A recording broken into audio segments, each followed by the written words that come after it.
Alright everybody, so this is going to be part 3 of my Ryzen Threadripper series. So what part 3 is going to be is me putting the computer back together, getting my board into the chassis, rearranging what I have to, and going from there. Alright, so while you were gone, I took the liberty of cleaning out my water loop.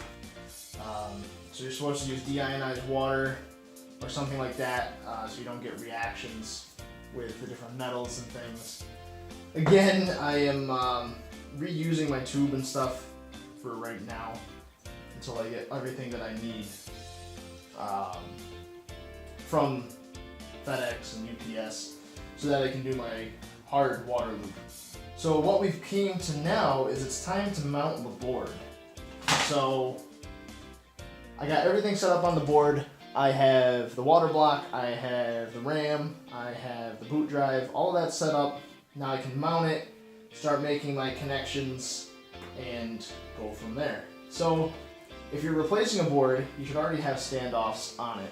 And if you're not, make sure you put your standoffs in the right location. My case has marks to where it is a ATX, a ITX, or a micro ATX, and you put them where they need to go. So there's really no super scientific way of doing this other than making sure you line it up, make sure that it's secure, and make sure that nothing is going to fall off.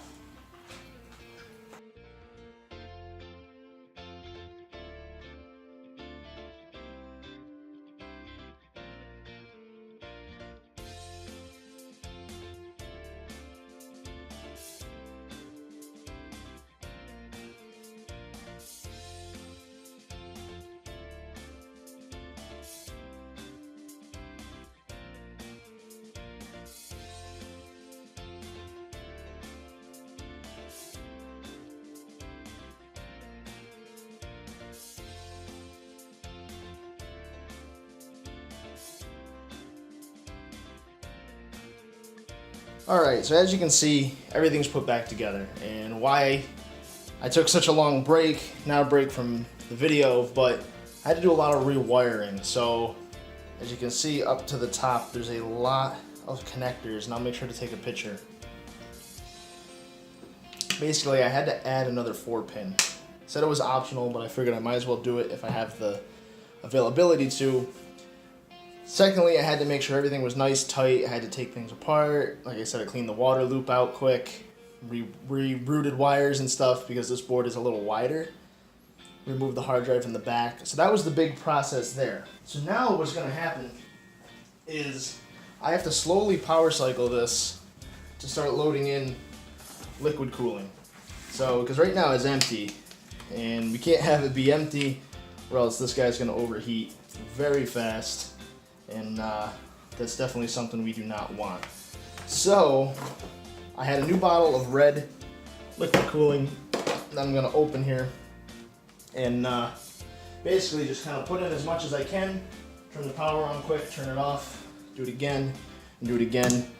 When I got this thermal take kit, when I first installed it about a year or so ago, it had a little motherboard header which you would use to basically jump it out. And what that would do is it would let it turn on and pump without actually having your board on. So that's kind of important. I couldn't find it, so this is how we're gonna do it. We're gonna fill as much as I can with it off and go from there. Alright, so we're up and running. I ended up finding the jumper to do the filling. As you can see, I didn't fill the reservoir up all the way, and the only reason I didn't is I filled it up enough so to get air out of the lines, but I didn't fill it up enough to where I'm going to waste coolant because I am going to redo this very soon. So right now I'm going through the BIOS and setting it up, seeing if we can overclock this a little bit. I do have to use my disk to install whatever I need to, and with that I have to get my external CD drive because this computer doesn't have a CD drive. But so far so good. It's running, We got no leaks. Water block is working out well right now, and we booted into the BIOS. So stay tuned for some updates, and we'll go from there. Alright guys, so this is the end of my part 3. I know I didn't show a lot to do with reassembling this, because I did run into some problems with my cable arrangement from last time. This board is just a little bit wider, and it ends up plugging the grommets where I ran a lot of cables through. So I had to rearrange some stuff. Also on the Intel board, the 8-pin CPU connector was on the left, now it's on the right. You know, just had to rearrange some stuff. So there was that. But basically what I did is I connected everything. There's an 8 and a 4 pin and your 24 pin for your board. The 8 and the 4 is for your CPU, and the 24 is for everything else in your board. The instructions said that you could run either the 8 and the 4 or just the 8. So I originally had it with the 8 and the 4, but my 4-pin connector was just a 6 without using the other 2. And that didn't work. So obviously use your 4-pin connector if you have one. I didn't have one. I also didn't have my original box for my power supply. So I'll have to find one, and then I will put it in from there. But after that, really, I filled up the reservoir as much as I needed to, and just to get it by, again, I'm going to do the hard pipe video soon, so that's going to be the part 4, the unofficial part 4. But other than that, I've been running the tuning utility from ASUS, seeing what this can actually do, and by the looks of it, it has completed, and I can do a 20% overclock on all 16 cores, so that's kind of crazy. And right now it is testing my fans with the pump, seeing what the optimal speeds are for the fans to manage heat well and to be silent. With this pump setup, it is a pretty good pump. It's not that loud. I had the vent open for a while to let air escape, so that was a little louder. Other than that, the build is pretty quiet, especially under load.